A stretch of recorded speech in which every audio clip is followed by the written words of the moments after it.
গত celebrity cricket লিগে জায়েদ খানকে নেওয়া হয় নাই, অথচ জায়েদ খান পিরোজপুরের জেলা লিগের ফাস্ট বোলার ছিল। ক্রিকেটের 22 গজের মধ্যে এমন কিছু নাই যেটা জায়েদ খান জানে না। এত প্রতিভাবান একজন খেলোয়াড়কে গত সেলিব্রিটি ক্রিকেট লিগে নেওয়া হয়নি। ভাবতে পারছেন এটা কত বড় অন্যায় হয়েছে? জায়েদ খান যদি থাকতো তাহলে কি আর এত কামড়াকামড়ি হতো?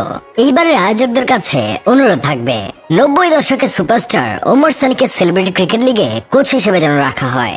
ওমর সানি যে কত বড় মানের কোচ সেটা বোঝা যায় শাকিব খানের পূর্ণদৈর্ঘ্য প্রেম কাহিনী 2 সিনেমাতে। গত সেলিব্রিটি ক্রিকেট লিগে মেহজাবিন কি বোলিং ব্যাটিং না দেখালো, আর নাদিয়ার কথা কি আর বলবো। 1 ওভার করতে এসে 4টা হোয়াইট বল, 4টা ডেড বল, এইসব দেখেই বিপক্ষ দল সহ্য করতে না পেরে ঝামেলা করেছিল। ওমর সানি থাকলে মেহজাবিন আর নাদিয়াকে নিজ হাতে ধরে ধরে খেলাধুলা শেখাতেন, ফলে এমন ঝামেলা হতো না। যাই হোক, শেষমেশ আমি গোলাম হোসেন একটা কাজের কথা কই। 2023 সালে শেষবার মাঠে গড়ানো সেলিব্রিটি ক্রিকেট লিগ হয়েছিল ইনডোরে, এখন নাকি পুরো খেলা হবে আউটডোরে। আগে ছিল 6 ওভারে খেলা, এখন হবে 20 ওভারে। আমার কথা হলো, সুন্দরী নায়িকাদের পাশে নিয়ে কেউ 20 ওভার খেলতে পারবে? এত দাম আছে আমাদের সেলিব্রিটিদের।